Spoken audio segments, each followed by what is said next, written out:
जो जगह आप देख रहे हैं लिखा है आगे बोर्ड चौकी लंगासू कोतवाली कर्णप्रयाग और बगल में है अलकनंदा रिवर फ्लो कर रही है और आगे पीछे देखिए गाड़ियों की लंबी लाइन लगी है। पीछे भी गाड़ियों की काफ़ी लंबी लाइन लगी है और आगे भी गाड़ियों की काफ़ी लंबी लाइन लगी। हम लोग जस्ट ब्रिज के ऊपर अपनी गाड़ी खड़ा करके हम लोग टहल रहे हैं क्योंकि क्या कि आगे जो है लैंडस्लाइड की वजह से रास्ता ब्लॉक हो गया है।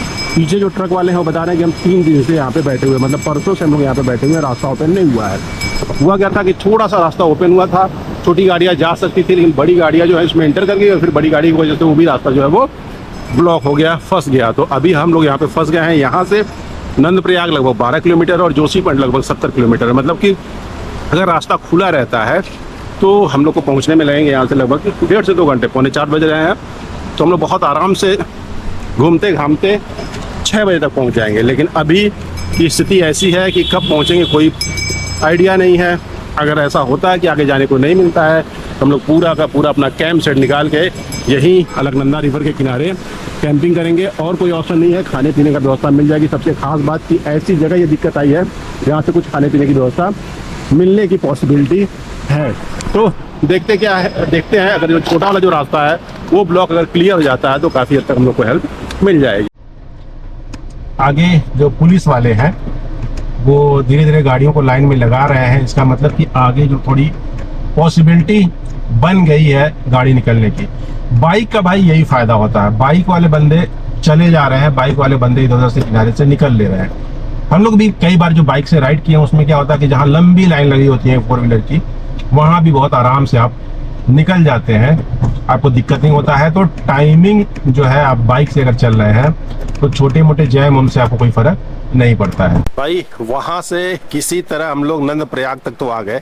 अभी नंदप्रयाग जस्ट आगे ही है, यहाँ से आपको नंदप्रयाग पूरा का पूरा दिखेगा।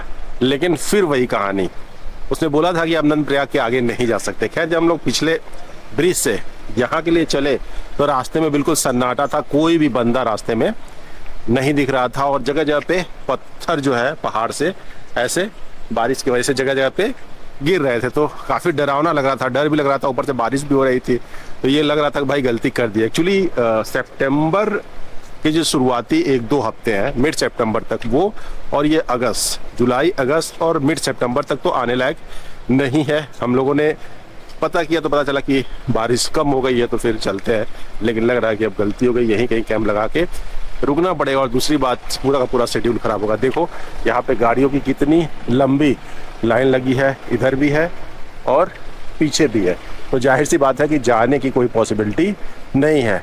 हो सकता है थोड़ा सा रास्ता क्लियर हो, 3 दिन से वो रास्ता बंद है, हो सकता है रास्ता क्लियर हो तो छोटी मोटी जो गाड़ियां हैं उनको जाने को मिल जाए, लेकिन उसके बावजूद भी बहुत सारा जाम मिल सकता है। और एक्टिव लैंडस्लाइड है तो बार बार वो लैंडस्लाइड फेस करने को मिलेगा। और यहाँ से जोशीमठ लगभग 60 किलोमीटर है, तो उस 60 किलोमीटर में भी बहुत सारे आपको लैंडस्लाइड देखने को मिल सकते हैं, बहुत सारी प्रॉब्लम आ सकती हैं। तो खैर हम लोग जब घर से निकलते हैं तो इस तरह की सिचुएशन के लिए ऑफ कोर्स प्रिपेयर होते हैं। ऐसा नहीं कि बहुत ज़्यादा पेन, क्योंकि हम लोग जो घूमने आए हैं, सफ़र करने आए हैं, सफ़र होने नहीं आए हैं।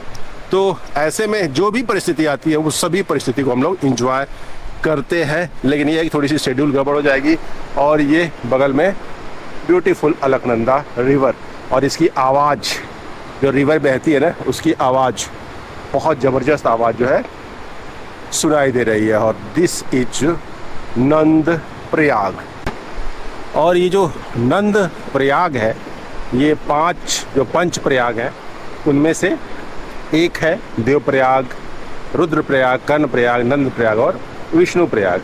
यहाँ पर वो जो रिवर आप देख रहे हैं वो अलकनंदा रिवर है और ये वाली जो रिवर इधर से जो आ रही है ये है नंदाकिनी रिवर। जितने पंच प्रयाग हैं इन 5 प्रयागों पे नदियों का संगम है। पिछले 3 प्रयाग तो आपको हमने दिखाया और बताया कौन कौन सी नदियों का संगम है। और यहाँ पे ये अलकनंदा रिवर और नंदाकिनी रिवर का जो है वो संगम है। नंदप्रयाग काफ़ी खूबसूरत यहाँ से इसकी ब्यूटी है। और बारिश की वजह से थोड़ी सी पानी में कीचड़ ज़्यादा है, मटमैले कलर का है, लेकिन फ्लो बहुत ज़बरदस्त है।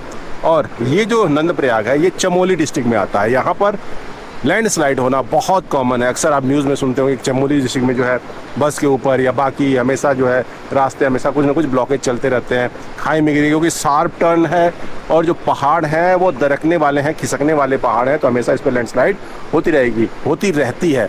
और वहाँ पे सामने आप देखेंगे ना तो बादल के बिल्कुल बीच में पूरा का पूरा पहाड़ है।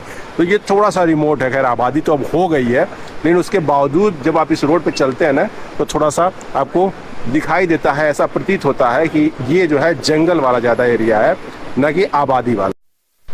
फाइनली पता ये चला कि यहाँ नंदप्रयाग से आगे बहुत सारा लैंडस्लाइड है, बहुत सारा लैंडस्लाइड है, जस्ट आगे ही है। तो यहाँ से जाना तो बहुत मुश्किल है, जो लेकिन आगे वाली जो लैंडस्लाइड है वो क्लीन होने की थोड़ी पॉसिबिलिटी है। तो आप जो है यहाँ से निकल सकते हैं और मैक्सिमम आप गोपेश्वर तक पहुँच सकते हैं। गोपेश्वर से जोशीमठ के बीच में बहुत सारे लैंडस्लाइड है। जो टूरिस्ट जोशीमठ पहुंच चुके थे वो अभी एक हफ्ते से वहां फंसे हुए हैं, उनके निकालने की व्यवस्था नहीं बन पा रही है। पहले हम लोग का ये प्लान था कि हम लोग यहाँ से निकलेंगे और जितना आगे जा पाएंगे जाएंगे, और जैसे गोपेश्वर तक पहुंच पाएंगे तो पहुंचेंगे, जो लगभग 10-12 किलोमीटर है वहाँ से, और वहाँ से टैक्सी लेके या मतलब लैंडस्लाइड वाला एरिया हम लोग पैदल ट्रैक करके क्रॉस कर लेंगे, और वहाँ से टैक्सी लेके हम लोग जोशीमठ पहुँच जाएंगे और वैली ऑफ फ्लावर और हेमकुंड साहिब जो है वो कवर कर लेंगे। लेकिन ऐसा है नहीं, वो बोला कोई पॉसिबिलिटी नहीं है आगे जाने की। यहाँ से आप गोपेश्वर पहुंच जाए वही बहुत बड़ी बात है, और उसके बाद जो है इतने सारे लैंडस्लाइड है कि आप नहीं आ सकते। गवर्नमेंट कोशिश कर रही है कि जो जोशीमठ में टूरिस्ट फंसे उसे किसी तरह से निकाला गया। पहले उम्मीद था कि भाई रास्ता अगर खुल जाता है तो गाड़ियों के थ्रू निकाला जाएगा, लेकिन एक हफ्ते से क्यों फंसे हुए हैं वो लोग, तो इसकी वजह से हो सकता है कि हेलीकॉप्टर से उनको वहाँ से जो है वो निकाला जाए। तो ऐसे में हम लोग का आगे जाना नियरली इम्पॉसिबल है। तो हम लोगों ने डिसाइड किया हम लोग वापस जाएंगे।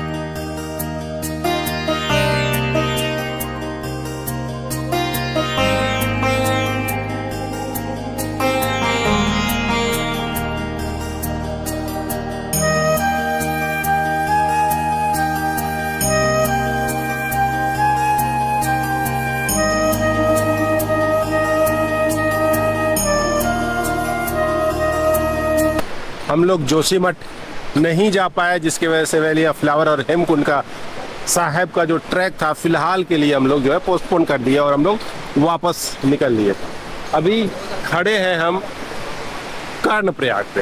क्या खूबसूरत जगह है, खूबसूरत मतलब जो पहाड़ों के ऊपर से आ रहे थे ना, तो एक ही पहाड़ के ऊपर कलर्ड, बिल्कुल जैसे इटली स्पेन वो सड़कें नहीं होती कलर्ड जो मकान होते हैं उस तरह से दिखाई देता। मतलब लगता है कि हाँ आप देवभूमि और दिव्य जगह पे आ गए हैं। और अभी जो मेन ब्रिज है वहाँ पर हम आ गए।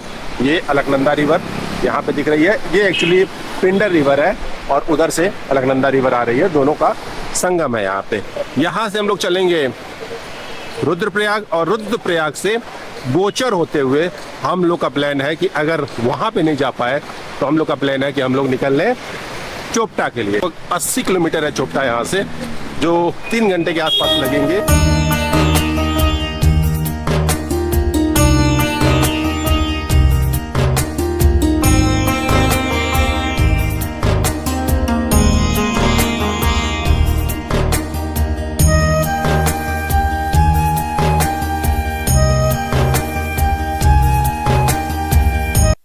दोस्तों हम लोग पहुंच गए हैं मक्कूनाथ। मैं आपको पहले दिखाता हूँ, श्री तुंगनाथ मक्कू मठ प्रवेश द्वार। मक्कूनाथ में है मक्कू मठ। यहाँ से जो चोपटा है वो लगभग 30 किलोमीटर है, और यहाँ आने तक का जो रास्ता है वो बहुत ही डेंजरस है, पतले रास्ते हैं। एक कई जगह ऐसा है कि 2 गाड़ियाँ एक साथ निकालना तो नियरली इम्पॉसिबल है। वाटर क्रॉसिंग है, बारिश में आने लायक तो होगा नहीं।